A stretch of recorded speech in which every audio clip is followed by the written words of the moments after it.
Hello my dear students, आप सभी लोग कैसे हैं जरूर बताइएगा। और हमारे वीडियोस आप लोगों को कैसे लग रहे हैं ये भी हमें जरूर बताइएगा। और इसी सीरीज में आज हम पढ़ने जा रहे हैं Indian national movement class 10th का चैप्टर नंबर 6 हिस्ट्री में, जो कि बहुत ही इंपॉर्टेंट चैप्टर है और इससे सबसे ज्यादा क्वेश्चन पूछे जाने की संभावनाएं होती हैं। इस चैप्टर में हम लोग ऐसे सारे मुद्दों को डिस्कस करेंगे जो लगभग 1915 से शुरू होते हैं और 1935 तक चलते हैं। जैसे इसमें हम जलियांवाला बाग, रॉलेट एक्ट, ठीक है, इसमें हम नॉन कोऑपरेशन मूवमेंट, इसमें हम civil disobedience movement, round table conferences, ऐसे सभी इंपॉर्टेंट चीजों को डिस्कस करने वाले हैं। तो इस वीडियो को जो है देखने के लिए, पूरा देखने के लिए आप सभी लोग जो है तैयार हो जाइए। और यदि वीडियो पसंद आता है तो लाइक जरूर कर दीजिएगा, और अभी तक आपने चैनल सब्सक्राइब नहीं किया हो तो चैनल को भी जरूर सब्सक्राइब कर लीजिएगा। तभी आप जो है इससे जुड़ पाएंगे और जो भी नया वीडियो आएगा वो आपको नोटिफाइड हो जाएगा। तो चलिए शुरू करते हैं हम अपने आज के वीडियो को। और हमारे इस चैप्टर का नाम है इंडियन नेशनल मूवमेंट। सबसे पहले हम बात करेंगे गांधी जी जब साउथ अफ्रीका से वापस आते हैं इंडिया में, ठीक है। क्या कोई मुझे बताएगा कि गांधी जी साउथ अफ्रीका जाते कब है? अगर आपको पता है तो कमेंट बॉक्स में जरूर लिखकर बताना। हम अभी बात कर रहे हैं गांधी जी जब साउथ अफ्रीका से वापस आते हैं। तो 1915 में गांधी जी वापस आते हैं और कांग्रेस पार्टी में एक इंपॉर्टेंट मेंबर के तौर पर काम करना शुरू कर देते हैं। तो गांधी जी की कुछ फिलोसफिकल चीजों को हम पढ़ लेते हैं, जैसे कि गांधी जी सत्याग्रह के पक्षधर थे। तो हम सबसे पहले समझेंगे सत्याग्रह है क्या। तो सत्याग्रह एक संस्कृत वर्ड है जो सत्य और आग्रह से मिलकर बनता है।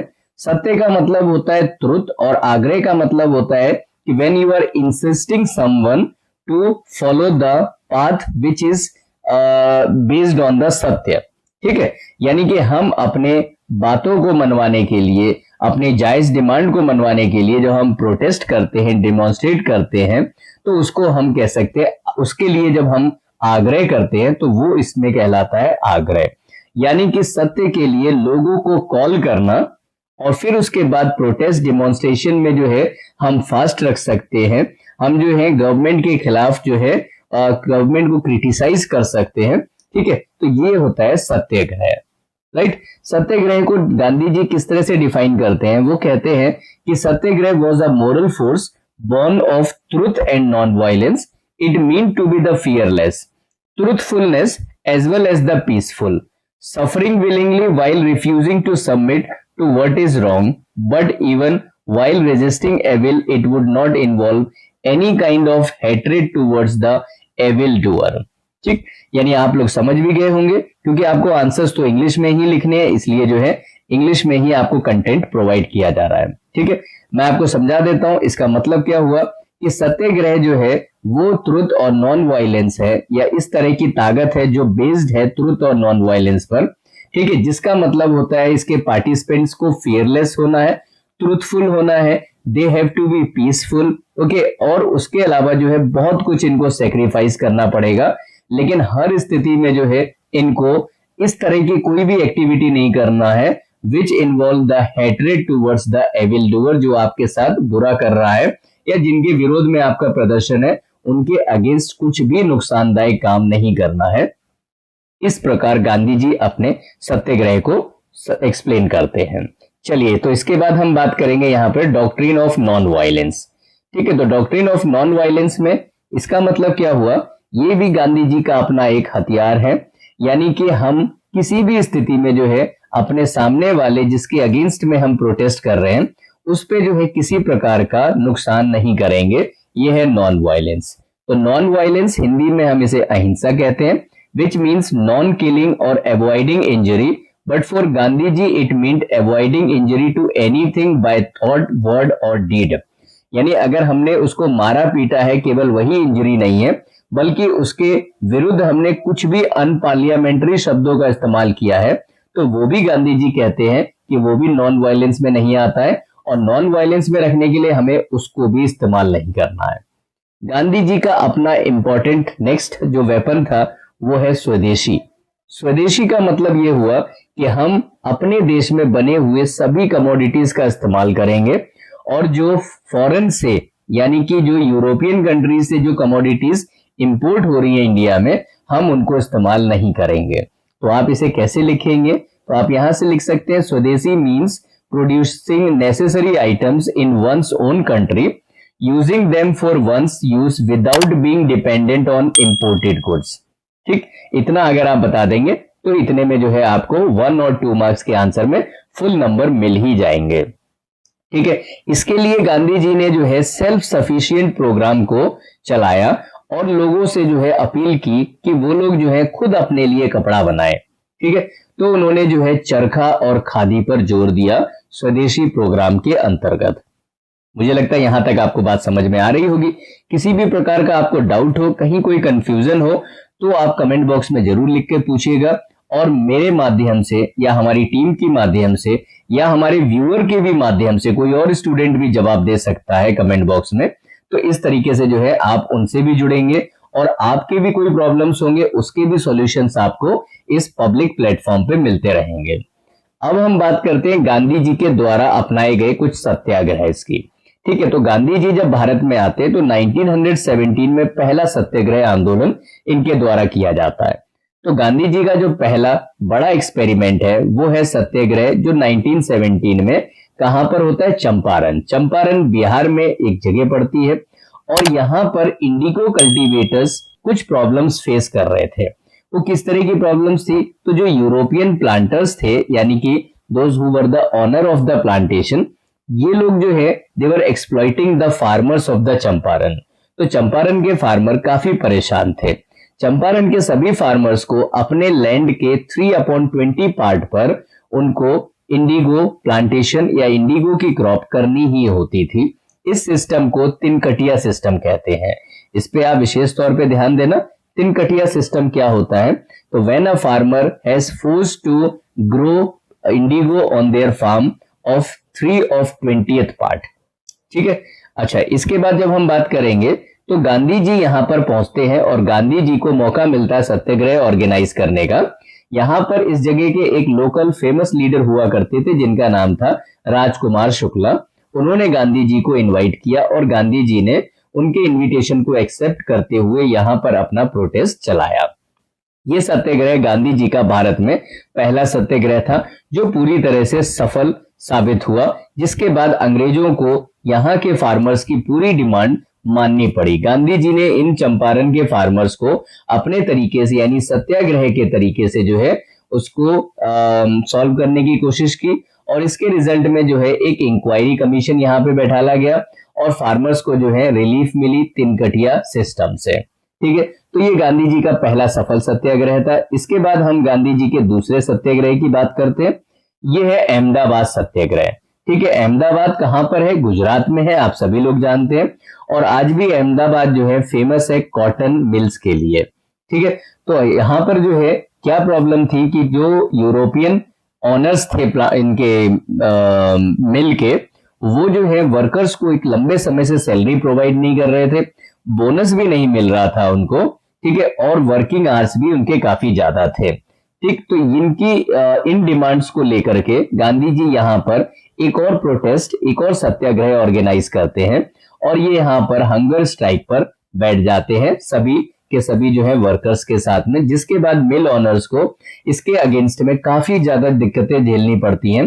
फाइनली जो है वो यहाँ पर सैलरी देने को तैयार हो जाते हैं, प्लस सैलरी में जो है 35% इंक्रीज करते हैं मजदूरों की सैलरी में, प्लस बोनस भी उपलब्ध करवाते हैं। तो ये गांधी जी की एक सेकंड बड़ी जीत साबित होती है जो अहमदाबाद सत्याग्रह के नाम से जानी गई। इसी बीच में गांधी जी जो है काफी ज्यादा पॉपुलर होते जा रहे थे, न्यूज़पेपर वगैरह में जो है गांधी जी का ही नाम चल रहा था। इसके बाद 1918 में ही एक और जो है सत्याग्रह ऑर्गेनाइज किया जाता है खेड़ा में। खेड़ा एक जिला है, कहां पर? गुजरात में। ठीक है, गुजरात का एक जिला खेड़ा है जहां पर बहुत बड़ी मात्रा में जो है पीजेंट्स वो परेशान थे। किस चीज की वजह से? लैंड रेवेन्यू की वजह से। लैंड रेवेन्यू बहुत अधिक था। आपको ध्यान हो तो आप समझ सकते हैं, या फिर अभी तक आपने अगर वर्ल्ड वॉर के चैप्टर नहीं पढ़े हैं तो आगे आपको पता लग जाएगा कि 1918 में ही फर्स्ट वर्ल्ड वॉर भी खत्म होता है और फर्स्ट वर्ल्ड वॉर में अंग्रेजों को भी काफी नुकसान होता है।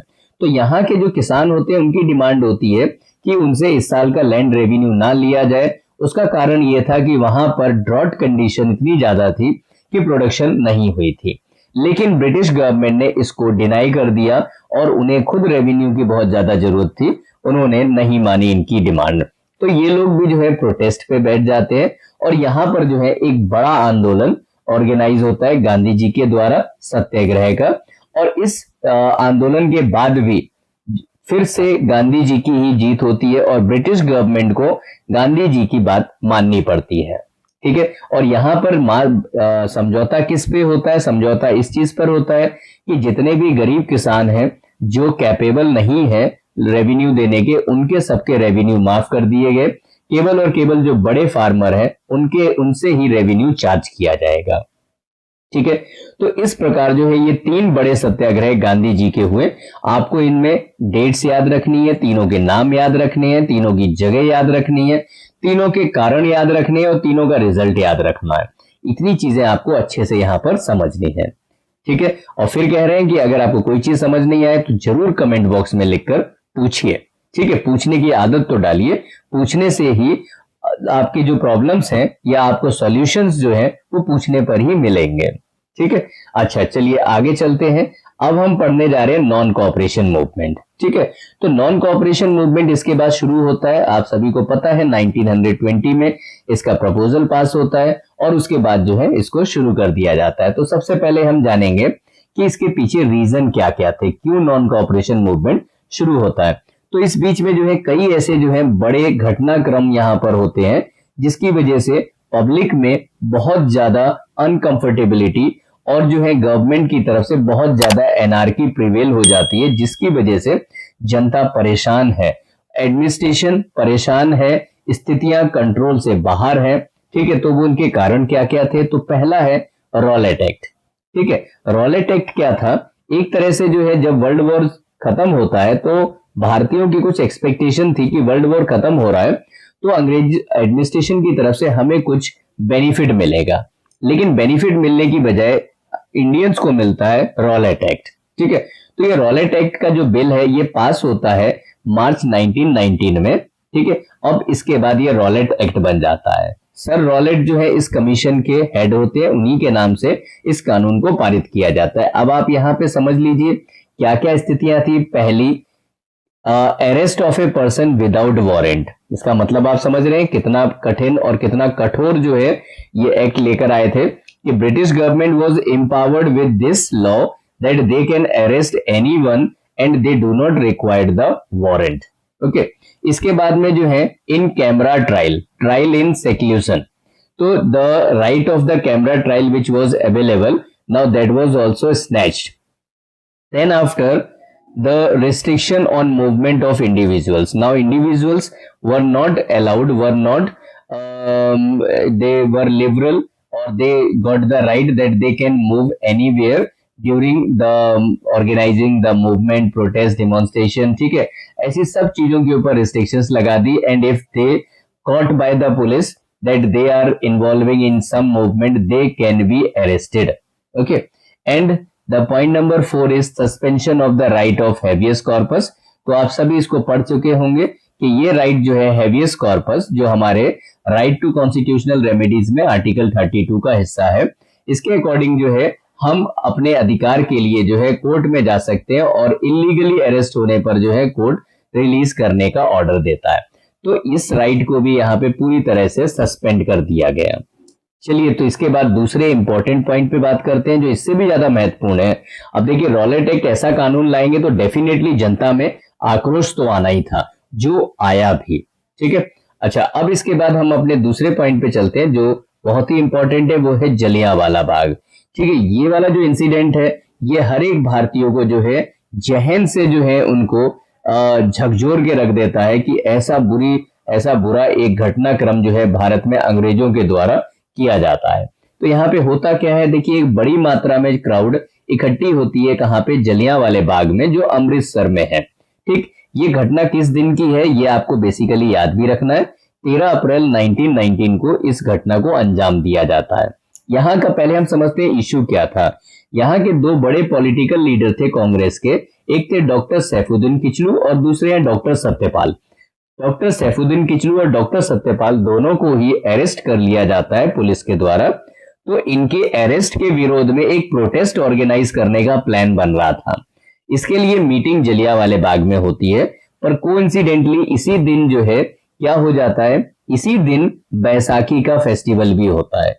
तो यहाँ पर जो है एक बड़ी मात्रा में भीड़ लग जाती है जलियांवाले बाग में, और जलियांवाले बाग में एक ही तरफ से एंट्री है और एक ही तरफ से जो है एग्जिट है, तो बाहर निकलने का और रास्ता नहीं है। इसके बारे में जैसे ही जानकारी जनरल डायर को मिलती है, जो मिलिट्री कमांडर थे अमृतसर के, उनको जैसे ही इस बारे में जानकारी मिलती है, वो यहाँ पर जो है घेराव कर लेते हैं और इन पर जो है इनोसेंट जनता पर पुलिस फायरिंग का आदेश दे देते हैं। और यहाँ पर जो है बड़ी मात्रा में जो इनोसेंट लोग हैं, जो आसपास के गांव से आए हुए लोग थे, ठीक है, जिनको इनसे कोई लेना देना नहीं था, ऐसी बड़ी मात्रा में लोगों की हत्याएं कर दी जाती हैं। ठीक है, तो इस तरह की घटना जो है, जो पूरे विश्व में जो है, पूरे वर्ल्ड हिस्ट्री में जो है क्रिटिसिज्म का पार्ट है, वो यहाँ पर एग्जीक्यूट की जाती है। किसके द्वारा? जनरल डायर के द्वारा, राइट। अच्छा, इसके बाद हम चलते हैं अपने अगले पॉइंट में, ये है खिलाफत मूवमेंट। खिलाफत मूवमेंट क्या है आपको समझना होगा। यहां पर एक जब वर्ल्ड वॉर चल रहा था, तो उस वर्ल्ड वॉर में एक तरफ ऑटोमन एम्पायर था और ऑटोमन एम्पायर जो है वो हार जाता है। ठीक है, फर्स्ट वर्ल्ड वॉर में ऑटोमन एम्पायर हार जाता है, और जैसे ही ऑटोमन एम्पायर हार जाता है तो उनके अगेंस्ट में एक ट्रीटी की जाती है, जिसको ट्रीटी ऑफ सेवरिन बोला जाता है। तो ऑटोमन एम्पायर को, जो बहुत बड़ा एम्पायर था, उसको डिवाइड कर दिया जाता है, जिसमें से एक इंपॉर्टेंट कंट्री टर्की बनती है। तो जो टर्की के सुल्तान थे, उसे ऑल ओवर द मुस्लिम जो है वो अपना कैलिफ मानते थे। कैलिफ मीन्स होता है रिलीजियस लीडर। लेकिन इस वर्ल्ड वॉर के बाद में उनका जो ये पद था कैलिफ का, उससे जो है उनको हटा दिया जाता है, जिससे ऑल ओवर द वर्ल्ड मुस्लिम नाराज होते हैं। भारत में भी जो है जो मुस्लिम्स हैं वो नाराज होते हैं, और उनके ही फेवर में यहाँ पर एक बड़ा आंदोलन चलाया जाता है और उसका नाम रखा जाता है खिलाफत मूवमेंट। ठीक है, इंपॉर्टेंट लीडर्स कौन कौन है खिलाफत मूवमेंट के? तो अली ब्रदर के नाम से मोहम्मद अली और शौकत अली है, इनका नाम अच्छे से याद रखना है आपको। इसके साथ साथ जो है मौलाना आजाद, हाकिम अजमल खान और हसरत मोहानी, इनके नाम आप याद रख लेंगे। ठीक है, अच्छा, जब खिलाफत मूवमेंट ऑर्गेनाइज किया गया तो इसमें डिमांड्स क्या क्या रखी जाती हैं? तो पहली डिमांड है, the Ottoman caliph should retain his empire, यानी कि जो ऑटोमन का कैलिफ है, रिलीजियस लीडर है, उसको उसका एम्पायर वापस कर दिया जाए। इसके अलावा जो है the caliph must be left with the sufficient territory, उसके पास इतनी टेरिटरी तो होनी ही चाहिए जिससे जो है वो धार्मिक नेता के तौर पर अपनी पोजीशन को बरकरार रख सके। और ऑप्शन सी है कि जो अरब लैंड है, इसको मिलाकर के जो है एक मुस्लिम रूल का एरिया तैयार किया जाए, जिसमें कौन कौन सा एरिया आएगा? पूरा अरेबिया, सीरिया, इराक और पैलेस्टाइन, इतना हिस्सा इकट्ठा करके, और वो किसको दिया जाए? कैलिफ को दिया जाए, ताकि कैलिफ जो है वो मुस्लिम अफेयर्स को वर्ल्ड लेवल पर, इंटरनेशनल लेवल्स पर वो इसको सॉल्व कर सके। ठीक है, इसी के चलते जो है इन्होंने खिलाफत डे ऑब्जर्व किया। कब? 17 अक्टूबर 1999 को, थोड़ा गलत बोल दिया, 17 अक्टूबर 1919 को। ओके, तो 17 अक्टूबर 1919 को खिलाफत डे ऑब्जर्व किया जाता है। किसके द्वारा? खिलाफत कमेटी के द्वारा और खिलाफत आंदोलन के दौरान, राइट। अब इस चीज को आप अच्छे से याद रखेंगे। अब इसके बाद हम पढ़ने जा रहे हैं कि नॉन कोऑपरेशन मूवमेंट के जो है ऑब्जेक्टिव्स क्या क्या रखे गए थे। ठीक है, ये तो फैक्टर्स हो गए कि नॉन कोऑपरेशन मूवमेंट इन 3 बड़े घटनाक्रमों की वजह से चलाया गया था। ऑब्जेक्टिव्स क्या क्या थे? तो ऑब्जेक्टिव्स में भी जो है ध्यान से आप देखिएगा, ये भी इंपॉर्टेंट क्वेश्चन है। पहला ऑब्जेक्टिव है to attain the self government within British empire, और अगर विद इन ब्रिटिश एम्पायर नहीं मिल सकता है तो आउटसाइड ब्रिटिश एम्पायर जो है यहां पर जो है इसको इन्होंने अपनाया। ठीक है, यानी एक ये इंपॉर्टेंट ऑब्जेक्टिव हो जाता है। इसके बाद जो है पॉइंट नंबर 2 है एनलमेंट ऑफ रॉलेट एक्ट, यानी कि जो रॉलेट एक्ट यहाँ पर 1919 में लेकर आए थे उसको जो है एनल करना है, यानी कि कैंसिल करना है। और नंबर 3 है remedying the Punjab wrong. Okay, Punjab wrong मतलब जलियांवाला बाग जो घटनाक्रम होता है उसको जो है इनको उसके प्रति अगेंस्ट जो भी रेमेडी हो सकती है जनता के प्रति जो रिस्पॉन्सिबल व्यक्ति है उनको पनिशमेंट वो दिलवानी है। और इसके साथ साथ जो है रेमीडाइंग द खिलाफत रॉन्ग, अब खिलाफत के समय जो भी रॉन्ग हुआ है या खिलाफत आंदोलन में जो मुद्दे थे उनको सॉल्व करना जो है वो इसमें ऑब्जेक्टिव्स के तौर पर रखा गया। ठीक, इस प्रकार जो है नॉन कोऑपरेशन मूवमेंट शुरू होती है। और नॉन कोऑपरेशन मूवमेंट जब शुरू होती है तो उसमें क्या क्या प्रोग्राम्स रखे गए, तो प्रोग्राम्स को हम दो कैटेगरी में पढ़ सकते हैं। एक कैटेगरी है बॉयकॉट प्रोग्राम, यानी बॉयकॉट का मतलब होता है जो हमें नहीं अपनाना है। और इसके बाद दूसरा है स्वदेशी प्रोग्राम। स्वदेशी प्रोग्राम का मतलब है जो हमें अपनाना है। ठीक है, तो बॉयकॉट में क्या क्या रखते हैं, ये boycott of government schools, colleges and courts.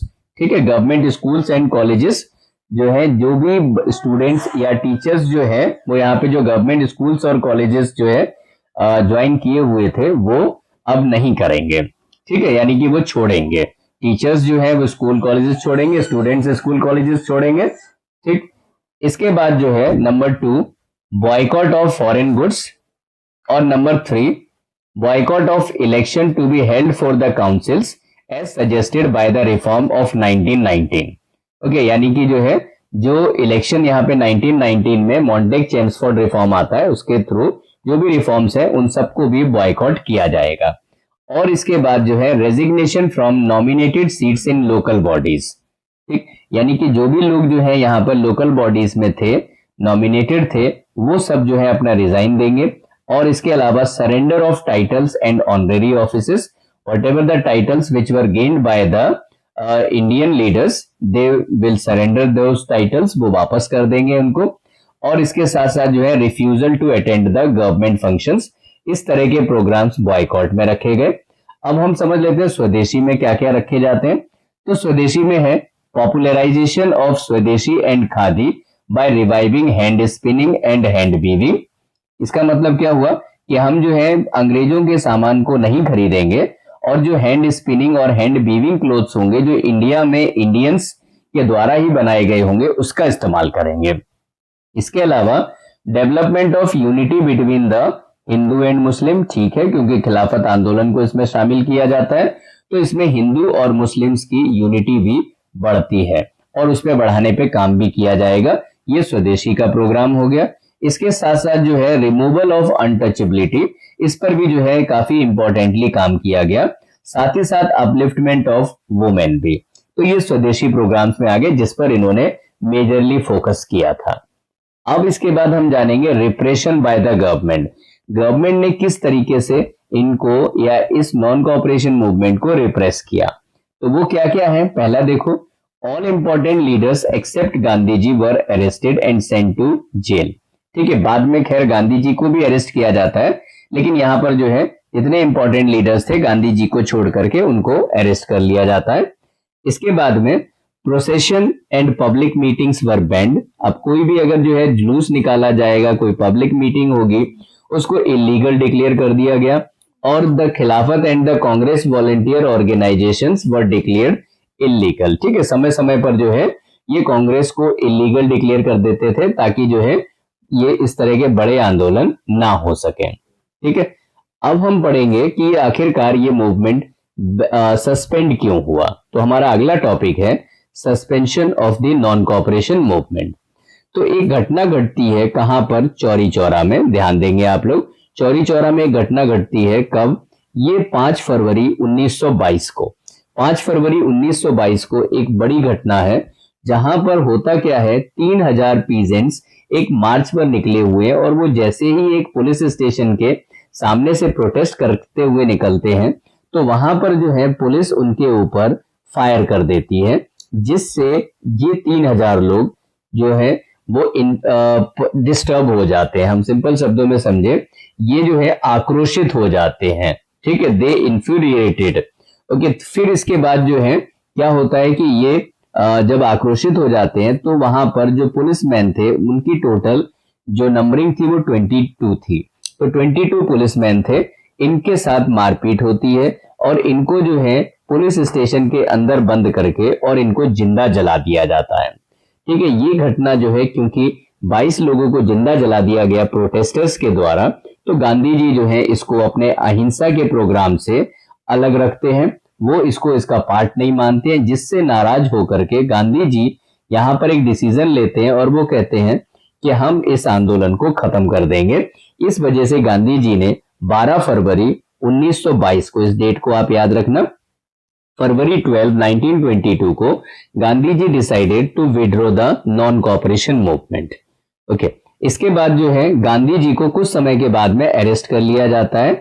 मार्च 10, 1922 को गांधी जी वॉज अरेस्टेड, और जब गांधी जी को अरेस्ट कर लिया जाता है तो उनको यहाँ पर सजा दी जाती है 6 साल की।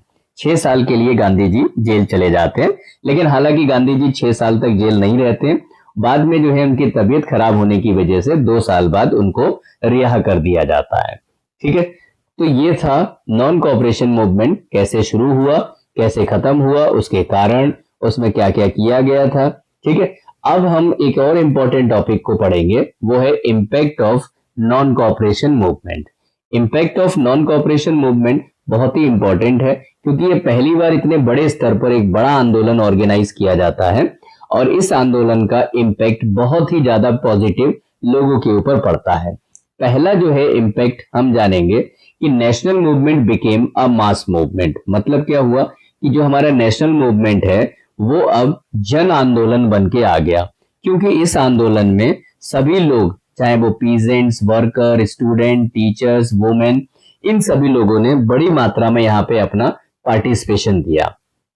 पॉइंट नंबर 2 है, जो एक इंपॉर्टेंट इंपैक्ट है, वो है कि this movement instilled the confidence among the common people. इससे पहले जो कॉन्फिडेंस नहीं था, अब लोगों में एक ऐसा कॉन्फिडेंस जनरेट हो गया था कि वो अगर चाहें तो भारत को आजाद करा सकते हैं। यानी कि it generated the desire for freedom and inspired people to challenge the colonial rule. Okay, third impact was the Congress became a revolutionary movement. Now the Congress party is considered as a revolutionary party. It means that on the voice of the Congress, on the demand of the Congress, okay, or we can say that on the call of the Congress, a huge number of people were ready to be the part of any movement. तो इस base पे हम कह सकते हैं कि Congress party जो एक बड़ी रेवोल्यूशनरी पार्टी बनके तैयार हो गई। इसके बाद पॉइंट नंबर 4 है हमारा कि फोस्टर्ड हिंदू मुस्लिम यूनिटी। तो इस आंदोलन से जो है हिंदू मुस्लिम यूनिटी तो होती ही होती है मजबूत, क्योंकि इस आंदोलन में सत्याग्रह आंदोलन और साथ में खिलाफत आंदोलन दोनों को साथ में जोड़ा जाता है, जिससे हिंदू और मुस्लिम एक मंच पर आते हैं। इसका एक बड़ा कारण यह भी था कि इससे कुछ साल पहले 1916 में हिंदू और मुस्लिम एक साथ आ चुके हैं लखनऊ पैक्ट के नाम से, जो फेमस पैक्ट है उस दौरान। ठीक है, इसके बाद हम बात करेंगे पॉइंट नंबर 5, जिसमें लिखा हुआ है प्रमोटेड सोशल रिफॉर्म। तो इसका एक बड़ा इंपैक्ट ये भी पड़ता है कि यहाँ पर सोशल रिफॉर्म्स को भी प्रमोट किया गया। अब सोशल रिफॉर्म में क्या क्या इंपॉर्टेंटली किया गया, वो है एक तो अनटचेबिलिटी को हटाने की पूरी कोशिश की गई। तो यहाँ कोशिश की गई कि अनटचेबिलिटी को प्रोहिबिट किया जाए और उसे रिमूव किया जाए।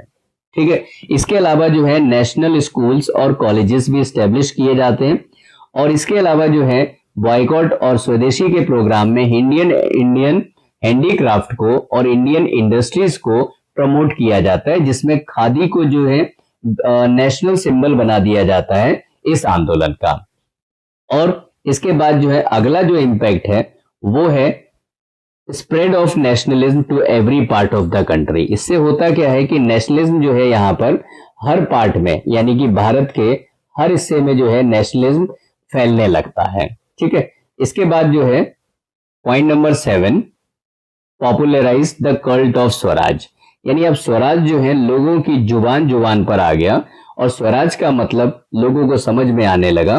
ठीक है, तो यहाँ पे कांग्रेस पार्टी का अब ये गोल बन गया था कि उन्हें स्वराज चाहिए।